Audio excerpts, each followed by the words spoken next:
आप सबको जय मसीह की। हमारे लाइफ में जब हम कोई चीज लेते हैं, मतलब कोई चीज को सीरियसली लेते हैं या कोई हमारा एम है, जो मेरा है, जो आपका है। मैं एग्जाम्पल के तौर पर बोल रहा हूँ कि हम समझो एक संसारिक एम लेते हैं। आपको अगर कोई ऑफिस में प्रमोशन चाहिए या मुझे कोई बिजनेस में बहुत बढ़ती चाहिए, तो हम एक एग्जाम्पल लेते हैं उसमें से। अगर किसी को बिजनेस करना हो तो वो पहले उसको डिसाइड करता है कि उसको किस में करना है। उसके बाद वो प्लानिंग करता है कि उस कैसे जाना है उसमें। उसके बाद वो मार्केटिंग करता है। उसके बाद वो सारी चीज़ें प्रॉपर वे में अरेंज करता है। फिर जो भी शॉप लिया है उसने, वो सारी उसको वो पूरी तरीके से इंटीरियर करता है। देन वो सारी चीज़ें अंदर लाता है और उसके बाद वो एक ओपनिंग डेट को डिसाइड करता है। उसके बाद उसके मार्केटिंग, उसके पहले भी मार्केटिंग होती है, उसके बाद भी मार्केटिंग होती है। फिर कस्टमर आने के बाद सर्विंग, बनाना, जो भी डिटेलिंग है, फिर पैसे आते हैं। देन उसमें से जो जो जो चीज़ को लगे उसको साइड में करना पड़ता है। Then profit, then service charge, जैसे एवरीथिंग, सारी चीज़ें हमें साइड में करनी पड़ती है। एंड देन लास्ट में हम देखते हैं कि प्रॉफिट आया है कि नहीं, तो कितना प्रॉफिट आया। तो वैसे ही स्पिरिचुअल लाइफ में भी ऐसी चीजें हैं, और फिजिकल लाइफ में भी, स्पिरिचुअल लाइफ में फिजिकल चीजें भी रहती है। सांसारिक लाइफ में मुझे ऐसा नहीं लगता है कि कोई आत्मिक चीज अंदर रहती है, बिकॉज हमारा एम सिर्फ फिजिकल चीजों पर रहता है। मुझे पैसे कमाना है और वो सारी बॉडी ले रहते हैं। मुझे शॉप में जाना है, फिर मैं अगर कमाऊंगा तो पैसे मिलेंगे। तो वो सारी चीजें स्ट्रेसफुल रहती है, अंदर चलती है, पर वो सारी चीजें बाहर वाली चीजों के लिए चलती है, आत्मिक चीजों के लिए नहीं चलती बिल्कुल भी। तो अगर तो अगर हम यहाँ पर, जैसे मैंने पहले एग्जांपल दिया संसार के बारे में, तो हमारी सारी सारी फोकस फिजिकल चीज में रहती है। हमें कैसे जाना है, हम कैसे जाएंगे, गाड़ी लेकर जाएंगे, हर सारी चीजें हम देख सकते हो उसको। पर ये जो सेकंड चीज मैं बता रहा हूँ, वो सारी चीजें स्पिरिचुअली है। स्पिरिचुअल पहले इंपॉर्टेंट है, एंड देन हम फिजिकल में वो सारी चीजें दिखाते हैं। जैसे हमारे प्रभु कहते हैं ना बाइबल में कि अंदर की चीज पहले साफ करो, फिर बाहर की चमक जाएगी। कोई कोई बाहर की चीज ही साफ करता है, अंदर गंदा रहता है। जैसे हम ग्लास को देखेंगे, ग्लास को अगर कोई बाहर से साफ करेगा तो अंदर गंदा ही रहेगा, तो उस ग्लास में हम पी नहीं पाएंगे। उसको हमें अंदर से भी साफ करना है और बाहर से भी साफ करना है। अगर अंदर साफ किया और बाहर गंदा रह गया, वो भी चीज नहीं चलेगी, बिकॉज बाहर अगर गंदगी है तो हम कैसे पी पाएंगे उसको। तो हमें इस चीज में दोनों की तरफ ध्यान रखना है। कैसे होता है कि अगर हम वचन पढ़ते तो हम एक ही लाइन पर ध्यान देते। अब प्रभु ने कहा कि बाहर की चीज साफ नहीं की तभी चलेगी। तो किसने कहा कि प्रभु ने ऐसे कहा है करके? प्रभु को गंदगी पसंद है। अगर हम गंदे रहेंगे तो उसको पसंद रहेगा क्या? नहीं। अगर किसकी परिस्थिति वैसी है तो ठीक है, कोई बात नहीं।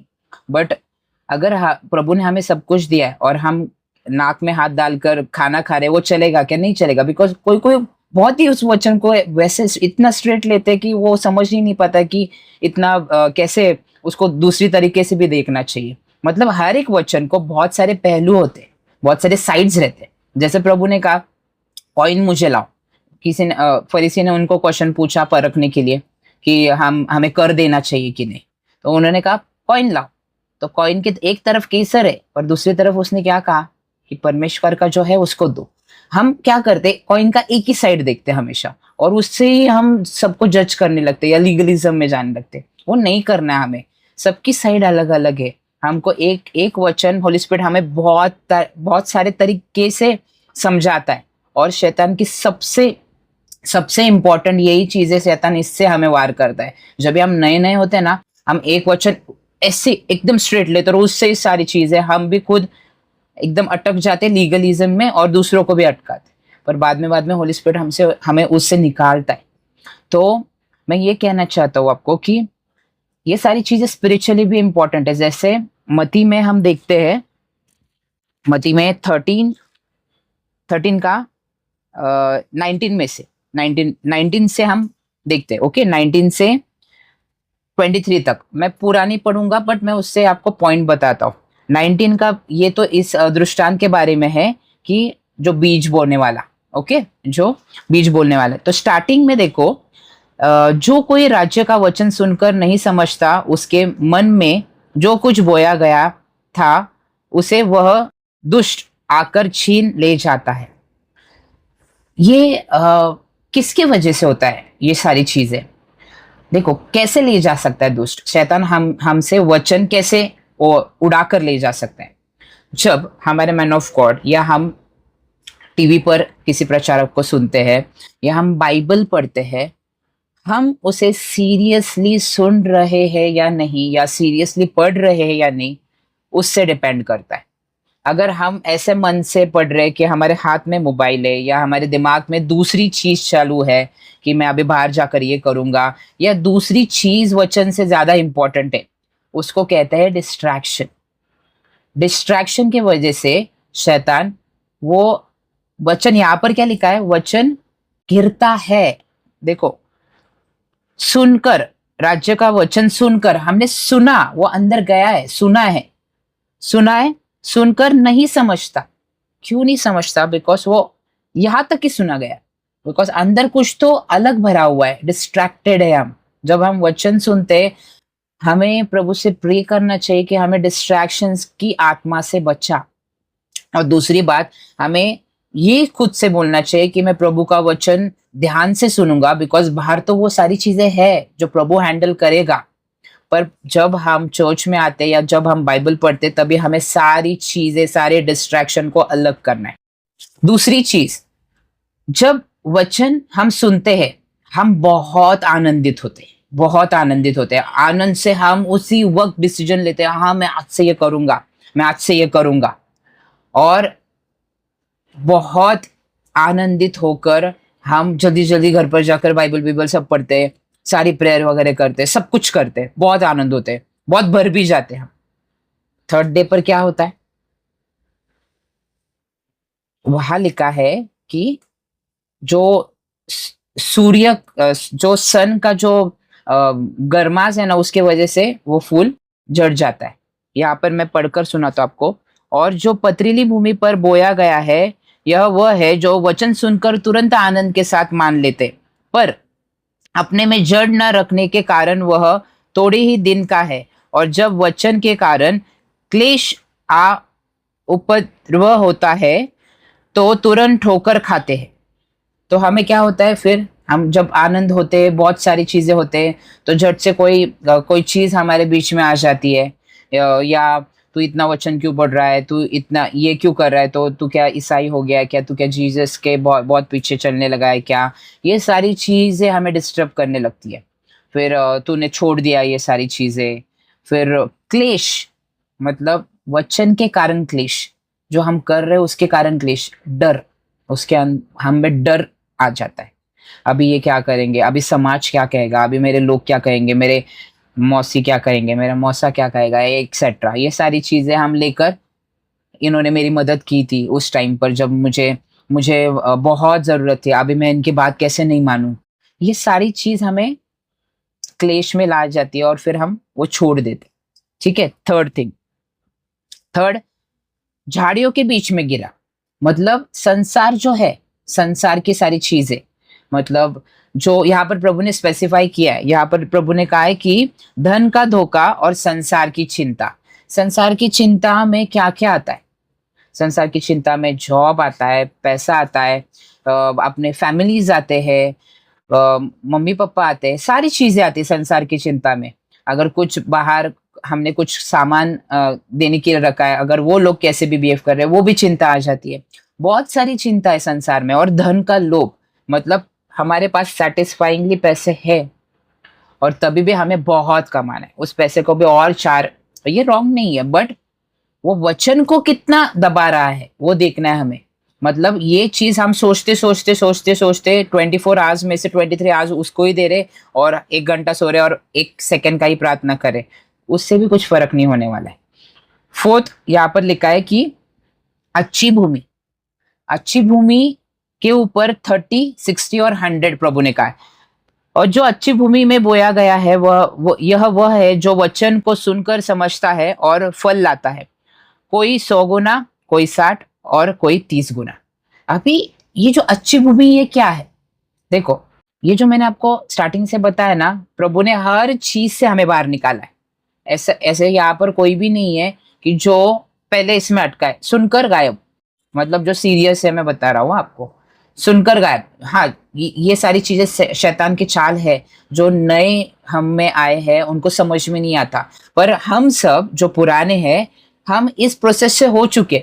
पहले हम आते थे, सुनते थे, हमारा मन बाहर लगा रहता था, मेरा ये बिजनेस, मैं कल कैसे करूं, मैं कल कितने स्टूडेंट्स लाऊं, ये सारी चीजों में था हमारा पहले मन। मतलब जो भी आपकी फील्ड है, ये मेरी फील्ड में बता रहा हूँ। दूसरी चीज, हाँ, किनारे पर गिरे, मतलब मैं आनंदित होता था घर पर जाकर, मस्त मैं ऐसा करूंगा वैसे करूंगा। फिर टेंशन, अगर इनको पता चला तो उनको पता चला था, इससे भी बाहर निकाला प्रभु ने। थर्ड, जो संसार की चिंता, धन का लोभ। संसार की चिंता में से प्रभु हमें अभी भी बाहर निकाल रहा है। हमें ओबे करना है। और धन का लोभ तो बीच बीच में आ ही जाता है। वो भी हमें पता चला है कि ये नहीं है। पहले तो पता नहीं था, इसलिए धोखा या सिन बना रहता था। पहले पता नहीं था हमें, तभी भी हमें जब पता नहीं रहता है ना, तब बहुत सारे खतरे रहते हैं। पर प्रभु उस खतरे को डाल देता, मतलब जैसे हम बाइबल में मैंने पढ़ा था या सुना था कि जब हम अज्ञानी रहते हैं ना, तब प्रभु बहुत दया करता है। पहले तो हम अज्ञानी थे, पर जब हमें पता चला है ये सारी चीजें, तब हमें प्रभु से बात करनी, प्रभु को जाकर बोलना है कि प्रभु देख, मुझे धन का लोभ है, मुझे मुझे बहुत पैसे कमाने में, मुझे इस पर फोकस हमेशा जाता है तेरे वचन से ज्यादा। हमें ये ऑनेस्टली मानना है, तब प्रभु हमसे निकालते और वो प्रोसीजर में हमें ला रखते। हमें जैसे पता चलता है, होली स्पिरिट हमारे अंदर कन्विक्ट करता है वो सारी चीजें, तो हम बोलते हैं देख प्रभु, मुझे इस संसार की भी बहुत चिंता है, ये मुझसे ऐसा बिहेव कर रहा है, ये मुझसे बात नहीं कर रहा, मैंने इतना किया। ये सारी चीजें हम प्रभु से बात करते हैं। इस तीसरे प्रोसीजर से भी वो हमें बाहर पूरी तरीके से निकालता है। और जब हम अच्छी भूमि, मतलब ये सारी चीजें प्रभु के अधीनता में देते हैं, प्रभु के अंदर देते, तो प्रभु हमसे 30%, 60%, 100%, 30%, 60 एंड 100, मतलब हमें 100 की तरफ ही ध्यान रखना है। पर हम 30 से चालू करते हैं, हमें 30% पता चलता है। फिर हम बाइबल को सीरियसली, पहले हम बाइबल को दूसरों को सिखाने के लिए पढ़ते थे, अभी हम खुद के लिए पहले पढ़ते, उसको प्रैक्टिस में लाते हैं, एंड देन हम सिखाते, उसके बाद हम सिखाते। बिकॉज पॉल ने भी कहा है कि तुम्हें अब तक सिखाने वाला होना चाहिए। हम कब तक दूध पीते बैठेंगे? हमें खुद भी मांस खाना है, दूसरों को भी मांस खिलाना है। देखो, जब भी एक टीचर होता है, अगर टीचर को ही कुछ पता नहीं है तो वो स्टूडेंट को कैसे सिखाएगा? टीचर ही कुछ प्रैक्टिस नहीं करना है, टीचर का हुआ रहता है, उसको सर्टिफिकेट मिला रहता है, और स्टूडेंट को सर्टिफिकेट मिलना होता है। इसलिए ये सारी चीजें बहुत इंपॉर्टेंट है। इस तीनों प्रोसीजर से प्रभु ने हमें डिस्ट्रैक्शन से निकाला, प्रभु ने हमें जो लोग कहते हैं उससे भी निकाला, और कभी कभी बीच में आता है उससे भी वो निकालता है। संसार की चिंता, वो उससे भी वो 80% हमको निकाल चुका है, बाकी भी वो पूरी तरीके से काम कर देगा। वो प्रोसीजर में अंश अंश करके वो हमें बदलता है और सारी चीजें को एक साथ लाएगा। प्रभु की जब आत्मा हम में आएगी ना पूरी, जब लास्ट में वो हमें लेने आएगा, तभी हम 100% चेंज हो जाएंगे, 100%। पर तब तक हमें उसके निशाने की ओर बढ़ते रहना है, ट्राई करता है, गिरे ट्राई करना है, गिरे ट्राई करना है। इसके बाद हम देखते प्रभु ने इंस्टेंटली दूसरा दृष्टांत का मुझे होली स्पिरिट ने कैसे सिखाया पता है आपको? उस सेकंड दृष्टांत भी उसने क्या कहा कि स्वर्ग का राज्य उस मनुष्य के समान है जिसने अपने खेत में अच्छे बीज बोए। अभी यहाँ पर अच्छी भूमि, पहले जो मैंने बताया था वो अच्छी भूमि था, भूमि और खेत, अच्छी भूमि और खेत बहुत बड़ा होता है। अच्छी भूमि में पार्ट्स होते हैं, मतलब आप अगर खेत में जाओगे ना, तो उसका 1 एकड़, 2 एकड़, 3 एकड़, 4 एकड़, लोग 1 एकड़ भी ले सकते, लोग 2 एकड़ भी ले सकते। और वो जो उसमें जो भूमि है ना, उसको वो पूरी तरीके से रेडी कर सकते। पर अगर खेत पूरे खेत, वो कैसी भी है पूरी खेत, उस खेत में से ये जो भूमि है जिसमें 30, 60 और 100%, ये तो प्रोसीजर के बाद है। और यहाँ पर जो सेकंड दृष्टांत है ना, वो खेत के वो खेत के बारे में है, मतलब पूरा पूरा खेत, छोटी भूमि नहीं, पूरा खेत, एक भाग नहीं, पूरा खेत के बारे में। यहाँ पर प्रभु कहते हैं हमें, मतलब हम 13 में उसके जो उसने जो वो दृष्टांत को चेलों को समझाया, मतलब हमें समझाया, उसमें हम 13 का 37 से पढ़ते हैं। अच्छी बीज का बोने वाला मनुष्य का पुत्र है, मतलब यीशु ने बीज डाले, बीज मतलब उसके वचन। ओके, कहाँ पर डाले? खेत संसार है, संसार में डाले। संसार कौन है? हम लोग। संसार मतलब लैंड नहीं, लैंड पर जो रहते हैं हम लोग हैं। हम प्रभु को पहचानते थे क्या? नहीं। संसार में डाले। अच्छी बीज राज्य की संतान है और जंगली बीज दुष्ट की संतान है। देखो, हम ये मानते हैं प्रभु ने अच्छे बीज डाले, वो बीज हमें पड़े और हम राज्य की संतान है। किसके वजह से? यीशु के वजह से, क्योंकि यीशु ने खुद के बीज डाले। यीशु वो बीज है जो टूटा हमारे लिए। यीशु वो झाड़ है जिस झाड़ पर हम बसेरा करते हैं। ये सारी चीजें यीशु है। और यीशु, हमें प्रभु से मांगना है कि ये हमें जो यीशु ने बलिदान दिया ना, उसकी सच्ची पहचान हमें दे। सच्चा प्यार जो कहता है उसकी पहचान हमें दे। उस टाइम से हम कभी भी यीशु को और पिता को हर्ट नहीं करेंगे, कभी भी नहीं। यहाँ पर जंगली बीज दुष्ट की संतान है। यहाँ पर हम ये दृष्टांत में क्या देखते हैं कि मनुष्य के पुत्र ने बीज डाला और उसने अच्छी बीज राज्य की संतान, और जो दुष्ट है मतलब जो शैतान है उसने भी बीज डाला, वो उसकी संतान है, शैतान की संतान। यहाँ पर उसके आगे हम पढ़ते हैं, जिस शत्रु ने उसको बोया है वह शैतान। कटनी जगत का अंत है और काटने वाला स्वर्गदूत है। कटनी जब लास्ट टाइम आएगा तब सबको कटनी होगी, वो स्वर्गदूत से होगी। जैसे जंगली दाने बटोरे जाते और जलाए जाते हैं, वैसे ही जगत की अंत में होगा। मनुष्य का पुत्र अपने स्वर्गदूतों को भेजेगा और वे उसके राज्य से सब ठोकर के कारणों को और कुकर्म करने वालों को इकट्ठा करेंगे और उन्हें आग के कुंड में डालेंगे, जहां रोना और दांत पीसना होगा। उस समय धर्मी अपने पिता के राज्य में सूर्य के समान चमकेगा। जिसके कान हो वह सुन ले। यहाँ पर जब शैतान भी, मतलब देखो, यीशु ने संसार में सब दाने डाले अच्छे वाले, जो कि राज्य की संतान है। रात को, या इसके पहले आप पढ़ सकते 24 से लेकर 29 तक, 30 तक, वहां पर हम देखते हैं कि उसने रात को जब सोए थे सब, तब आकर किया। और जब वो बढ़ने लगे ना, तब समझ में आया कि ये जंगली बीज भी यहाँ पर है। पर आपको पता है, जो दास थे उसके, जो लोग थे, उसने जाकर स्वामी से पूछा कि क्या हम इसको निकाल दें अभी? पर स्वामी ने क्या किया? नहीं, अगर आप इसको निकालेंगे तो अच्छे भी गिर सकते हैं, अच्छे भी ये कर सकते, खराब हो सकते हैं। तो इनको बढ़ने दो एक साथ, फिर हम लास्ट में सारी चीजों को स्वर्गदूत को बोलेंगे, पहले तो इन जंगली दानों को निकालो, जलने में डाल, और दूसरा हमको उसके खेत में डालने के लिए। ओके, अभी हम देखते हैं कि ये सारी चीजें प्रभु ने क्यों कही है, मतलब ये सारी चीजें क्या, किस चीज को प्रेजेंट करती है, किस चीज को प्रेजेंट करती है। देखो, ये पहले जो मैंने कहा था आपको कि अच्छी भूमि, इसके तो प्रोसीजर प्रभु ने डाल दिए। ओके, हम अच्छी भूमि के स्टेज पर है अभी। कोई 30, कोई 60, कोई 100% प्रोड्यूस कर रहा है। 30 का 100% जाएगा ही जाएगा, बिकॉज हम यीशु के साथ है। उसके बाद यहाँ पर जो चीज है कि हमारे साथ जंगली दाने भी है जो उग रहे हैं। मतलब अभी ये दो चीजों में हम उसको बाइफरगेट कर सकते हैं, एक संसारिक चीजों में और एक चर्च की चीजों में। देखो, बाइबल ये भी कहती है कि तुम में वुल्फ, मतलब मेरे को वो हिंदी में बात नहीं करनी आ रही, तुम में भेड़, वुल्फ आ गया है, जो यीशु के रूप में, मतलब ये बोलता है कि मैं यीशु को मानता हूं, पर वो यीशु के रास्ते पर नहीं चलता, और हम में वो आ गए हैं और जुड़ गए, और हमें वो पता भी नहीं है।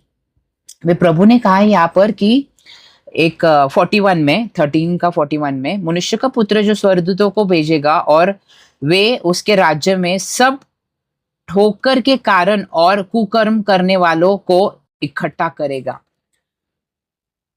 संसार में कुकर्म, जो इविल वर्क करते, जो सताव करते और जो ठोकर भी खिलाते, जो अन्य लोग हैं उसको। और चर्च में मैं ये देखता हूँ कि हम अगर कोई नया पर्सन आता है और वो उससे ठीक से ट्रीट नहीं करता या प्रभु के स्वभाव को नहीं दिखाता है, पर खुद की इच्छा से प्रभु के मार्ग पर नहीं चलता, पर खुद की इच्छा से उसके तरफ या सेल्फली उसको ठोकर खिलाता है। इसलिए प्रभु ने कहा कि किसी का ठोकर का कारण ना हो। जब चर्च में ऐसे लोग, बहुत सारे लोग ठोकर के कारण चर्च छोड़कर चले गए, आपको पता है प्रभु ने उनके लिए सजा क्या रखी है? चक्की का जो व्हील है ना, उसको बांधना और समुद्र के नीचे फेंकना है। मतलब प्रभु कितना सीरियस है उन लोगों के बारे में जो छोटों को ठोकर खिलाते। छोटों को मतलब जो नए आए हुए, जिनको अभी तक प्रभु के वचन की समझ नहीं है।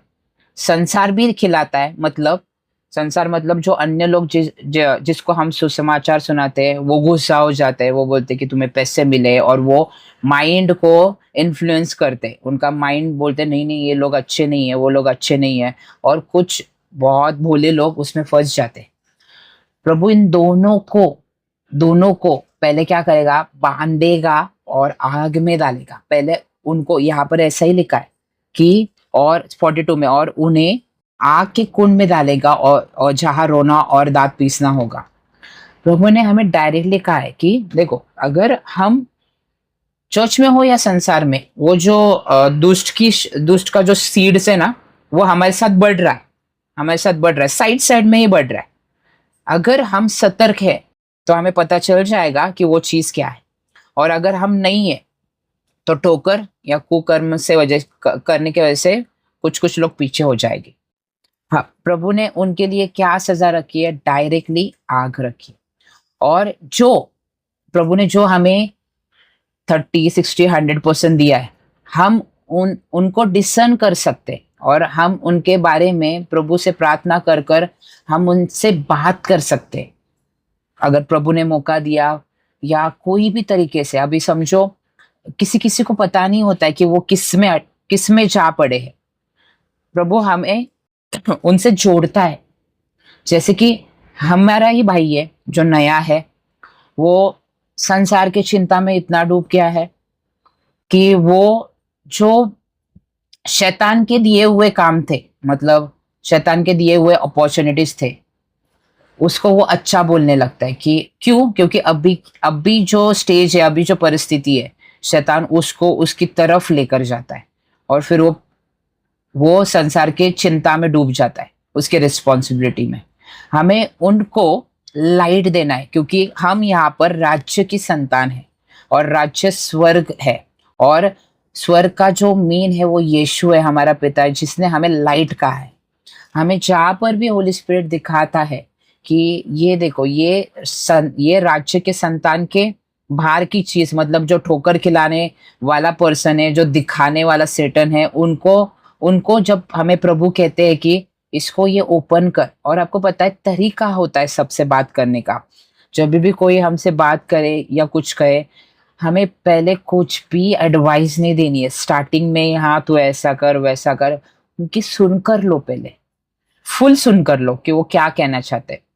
बात करने में धीमे होना है हमें, बिल्कुल भी धीमे, सुनकर लो उनकी पूरी। और प्रभु से पूछो राइट टाइम कब है बात करने का। वो पर्सन हमसे खुद से बात करेगा, और तभी उसका मन ओपन होगा, क्योंकि प्रभु ने उसको वो चीज की है, वो टाइम प्रभु ने डिसाइड किया। हमारे हिसाब से हमें लगता है ये अभी हो, आज हो, और इसी वक्त इसको पता चलना चाहे हमारा इंटेंशन बहुत अच्छा हो, बट वो टाइम सही नहीं है।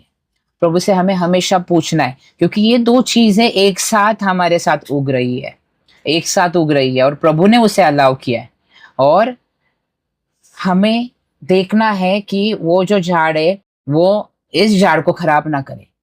प्रभु ने हमें डिसर्नमेंट की आत्मा दी है, पर हमें एग्जैक्टली टाइम कैसे है, किस तरीके से बात करना है, किस तरीके से हमें उन्हें समझाना है, झट से नहीं समझाना है। क्योंकि देखो, कोई बहुत इन्फ्लुएंस में गया है ना, उसको पता भी नहीं चलता कि वो राइट कर रहा है या रॉन्ग कर रहा है। जैसे कि अभी हम चर्च का एग्जाम्पल लेंगे, किसी किसी को लगता है मैं बहुत बाइबल पढ़ता हूँ, मैं बहुत प्रेयर करता हूँ, या मैं मुझे विजन्स दिखते हैं, मैं बहुत मेरे मेरे हाथ से हीलिंग होती है, या चिन्ह चमत्कार होता है, मैं प्रोफेसाई करता हूँ। उनको ऐसा लगता है कि प्रभु हमारे साथ है। पर अगर हम उनका नेचर देखेंगे, उनका जो बाहर नेचर देखेंगे, वो पूरा वर्ल्ड ही है, 99% वर्ल्ड ही है। तो जैसे कि हम देखते हैं कि प्रभु हमारे वजह से किसी और की आशीष नहीं रुकाता। अगर कोई बीमार है और वहां पर हम ही अवेलेबल है, हम कैसे भी हो, हम प्रभु हमें यूज करेगा वहां पर। क्यों? क्योंकि वो उस पर्सन के ऊपर दया कर रहा है, जो पर्सन बीमार है, या जो पर्सन को छुटकारा चाहिए। हमें खुद को, दूसरों को नहीं, खुद को बहुत जांचना है कि हम किस रास्ते पर है, हम ये वचन के अनुसार चल रहे हैं या नहीं। हमें मैंने एक ब्रदर से सुना है, मतलब मेरे दी ने एक ब्रदर को सुना, वो हम बात कर रहे थे। उन्होंने कहा कि हमें जांचना है कि हम बाइबल के अनुसार है या नहीं, बाइबल के अनुसार चल रहे हैं या नहीं। हमें समर्पण होना है 100%।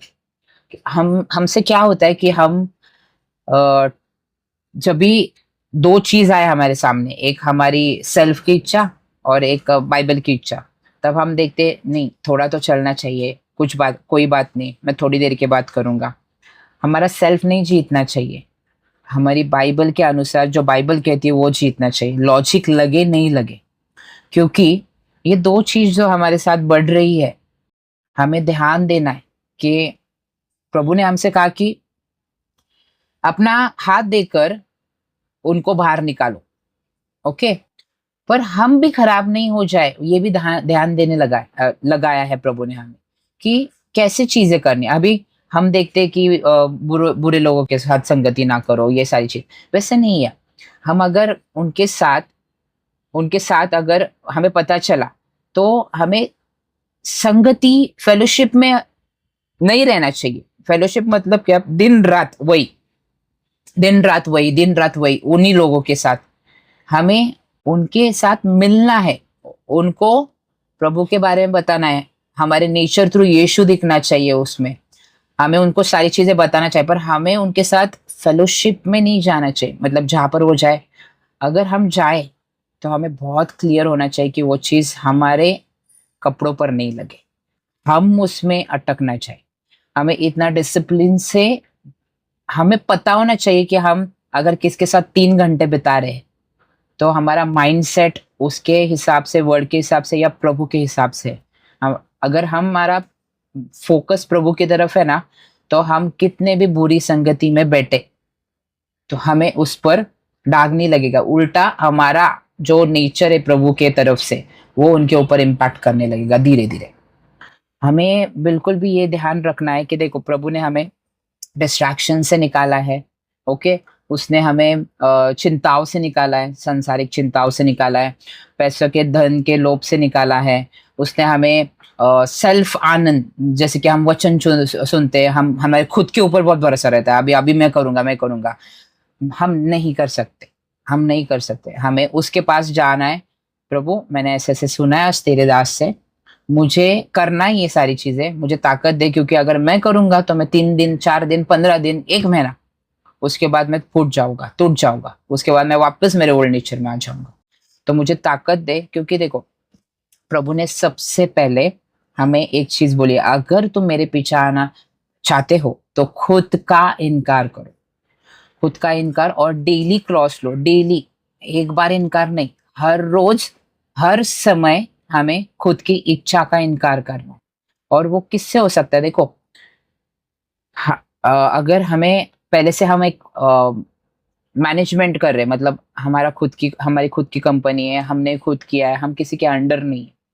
आप सोचो, हम अब तक खुद की इच्छा से जिए थे, मतलब अभी तक सारे डिसीजन, हाँ मुझे ऐसा ठीक लगता है मैं ये करूंगा, मुझे ऐसा ठीक लगता है, हम पूछते नहीं थे किसी को। पर अब से हमें प्रभु को पूछना है, तो बॉडी तो तंग करने ही वाली है, उसको तो तकलीफ होने वाली है। नहीं नहीं नहीं, वो एक तो हमें पेशेंस लेवल नहीं है, प्रभु हमें patience level, fruit of the holy spirit का first one of the nature है पेशेंस। प्रभु का नेचर है पेशेंस। हमें आराम से, डिसिप्लिन तरीके से, लीगलिज्म में नहीं, पर प्रभु को पसंद है इसलिए ये सारी चीजें करनी। अगर हम लीगलिज्म में जाएंगे, मतलब मैं ऐसे करता हूँ, तो हम दूसरों को तुच्छा लेंगे। मतलब किसी को देखेंगे, अरे ये ऐसे पहनता है, ये ऐसे करता है। जो चढ़ी हुई आंखें ना, वो प्रभु को पसंद नहीं है, वो प्राइड है। प्रभु से हमें हमेशा कहना है कि मुझे प्राइड से दूर रख, प्राइड से दूर रख।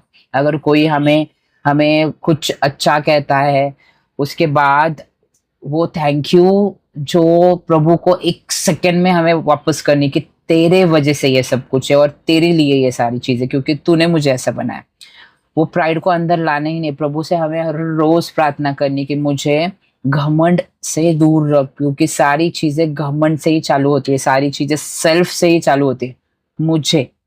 इसलिए तो प्रभु ने कहा कि सेल्फ को डिनाई करो। इसलिए तो पॉल ने कहा कि मैं कब का क्रॉस पर मर गया हूँ और यीशु मुझ में जीवित है। और यीशु का नेचर हम बाइबल में पढ़ सकते हैं कि उसने किसी से भी बैक टू बैक आंसर नहीं दिया, गाली के बदले गाली नहीं दिया। और उसको पियक्कड़ कहते थे, पेटू कहते थे, उसको व्यभिचार से जन्मा हुआ कहते थे, तभी भी उसने कुछ नहीं कहा। वो एक ही चीज पर चिढ़ा कि प्रभु के जो मंदिर है उसमें कोई बिजनेस ना करे। और वो और एक चीज पर मैंने उसके पास ये ऐसी चीज देखी कि जब बच्चे आ रहे थे उसके पास, तब चेले रोक रहे थे, तो प्रभु ने कहा चेलों को कहा कि बच्चों को मत रोको। और उन्होंने बच्चों को आकर उनके सिर के ऊपर हाथ रख दिया। हम अभी लिटरली हमें ये ध्यान देना है सारी चीजों पर हमें ध्यान देना है कि क्या करना है, हमें क्या नहीं करना है, प्रभु किस चीज के बारे में क्या कह रहे हैं, सारी चीजों पर। और ये सारी चीजें प्रभु के साथ ही हम कंप्लीट कर पाएंगे।